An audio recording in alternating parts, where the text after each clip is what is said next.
Hello everyone, welcome back to a brand new video. In today's video, we are going to talk about the Turkoman.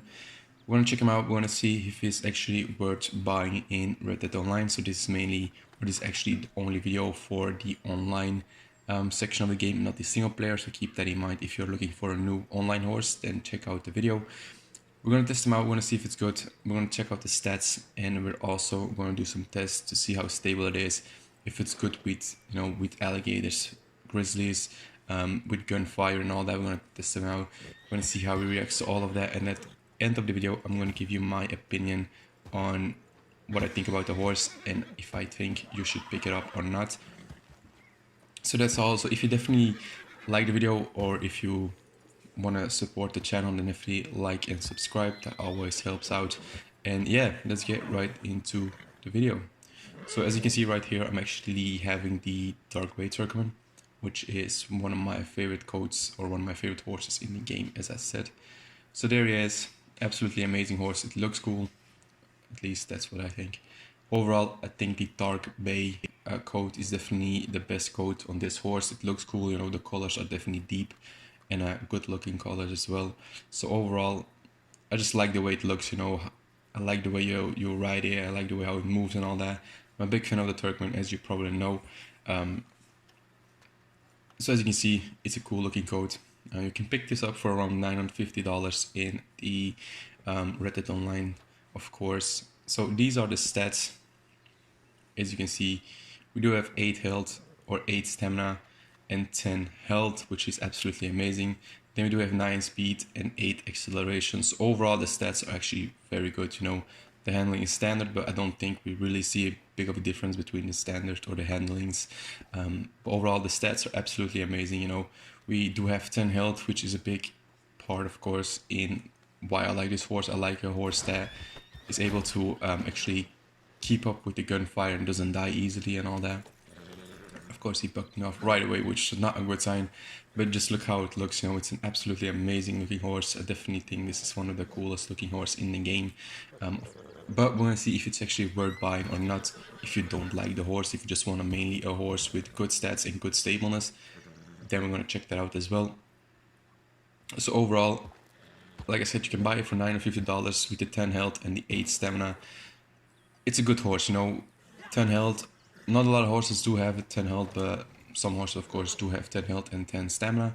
There's one horse that does that. Overall, the 10 health is something that is really up there, really boosts it up, which is a good thing, of course. And here we are with the alligator. So we're going to do some testing, see how stable it is, of course, because it's a race and war horse, which should be able to keep up with the gunfire and should be pretty stable. So let's check it out. So as you can see, I'm riding the same track as we did with the Black Arabian. It's pretty much the same, always here. There's a lot of alligators here, so if you're looking for alligators to hunt, then definitely come up here.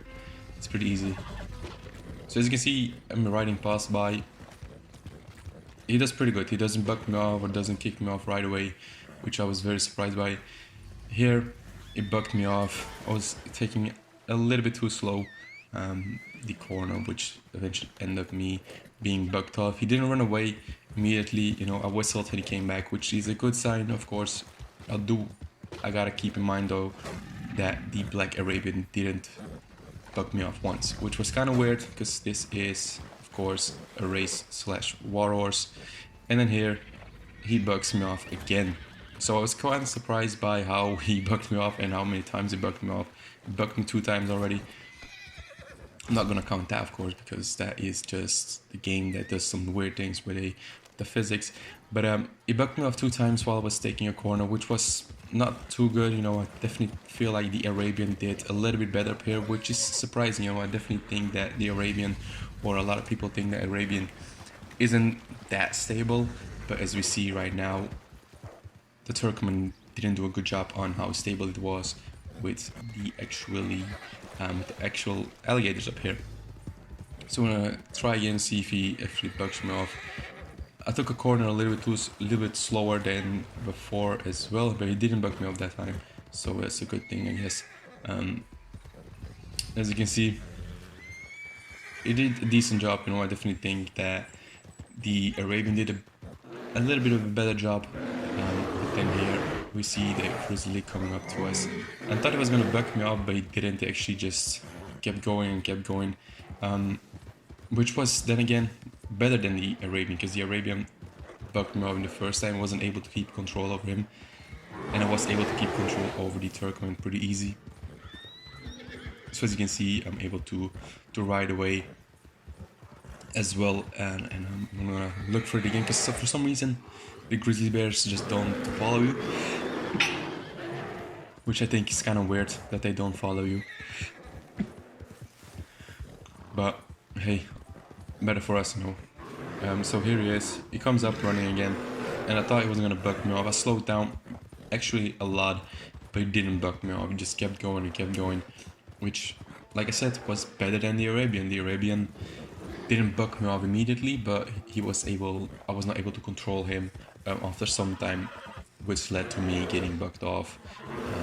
Here I'm able to control him. As you can see, I'm riding through these trees, you know, without any problem. And I'm not getting knocked out by a tree or knocked down by a tree, as you can see. So that's a good thing. I definitely feel like the Arabian did a little bit worse than this one, and that the Turkoman did better than the Arabian with the Grizzly Bear, not with the alligator, because I feel like the alligators there, the Arabian did a little bit better. Of course, it's a black Arabian, 42 gold bars. Keep that in mind, guys, if you want to purchase that one. Here again, I thought he was going to buck me off. He didn't.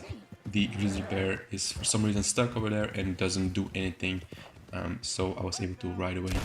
And then here we're going to do some shooting. We're going to see some action. Of course, we do have 10 health on our horse. So we want the horse that doesn't die immediately when we go into gunfire. I think he did pretty good. I was able to keep control of him all the time. I was able to go where I wanted to go. As you can see here, I'm just riding around, you know, shooting people over here, and I was able to keep control. He didn't buck me off, or didn't go crazy and run into a tree, or didn't go crazy and run away. I was able to do some circles around here, and he was pretty calm, you know. He didn't, like I said, didn't buck me off, didn't do anything crazy, which led to me getting bucked off or kicked off. And I was able to keep control pretty easily. And as you can see, over here we do have some more. I'm gonna shoot them as well. And it didn't get hit. He did get hit a little bit, of course, as you can see. At the bottom left, he did get hit a little bit, but that didn't affect him. That didn't do anything to him. He didn't end up dying, didn't end up crashing or something like that. Then over here, we do have a little bit more of a dangerous enemy, of course, with the minigun type of there, which is not a good thing to come here with your horse, of course, because as you can see now, we do have a minigun shooting at us, and that takes a lot of damage. So if you come here with your horse, guys, keep in mind that this is probably a way to let your horse die, as you can see, because you cannot auto aim him, you have to manually aim him. And I actually ended up dying. My horse didn't die, but I ended up dying, which was a good thing. Of course, your horse didn't die. And then here, do some more shooting. I think he did good. I was able to keep control of him pretty well. I was able to keep control over him all the time. He didn't buck me off. With the Grizzly as well, he didn't buck me off. He didn't do anything crazy. He didn't run into a tree or something like that. But then with the alligators, I feel like he didn't do a good job. I feel like the Black Arabian did way better with alligators than the actual Turkoman, which was surprising, of course. But in the end, I do think it's a good horse. I do think it's worth your money. Like I said, it's for $950. You can pick it up to somewhere around that price. I do think you should pick it up to if you like the horse, of course. If you don't like the horse, then don't pick it up. Overall, I feel like this is an elegant looking horse that definitely has something to it that makes you want to buy it. With alligators, I don't think it was a good test. I don't think it was good result anyway. I feel like the Arabian was better than the Turkoman with the alligators, but then on the other parts, the Turkoman did way better than the Black Arabian. So it's all up to you if you want to buy it. Like I said, it's $950. I do think this is a good horse. I do think this is worth buying. Once again, it's a nice looking horse. It's probably one of the coolest looking horses in the game. It looks elegant. If you want an elegant horse, then definitely pick it up too. If you don't want an elegant horse, I do recommend you check out some other horses like the Breton, because Breton is one of the best horses in the game as well, or the Gypsy Cob. But if you do want a fast horse and a strong horse, then definitely check out the Turkoman, because this is definitely a horse you want to check out too. Thanks for watching, guys. If you do like the video, then definitely like and subscribe. We're gonna do way more, so let me know in the comment section down below which horse you want to see next, which horse you want to see me review next, and let me take a look at it and see if it's worth buying or not. Thanks for watching, guys, and I hope to see you all in my next video. Bye, guys. See you later.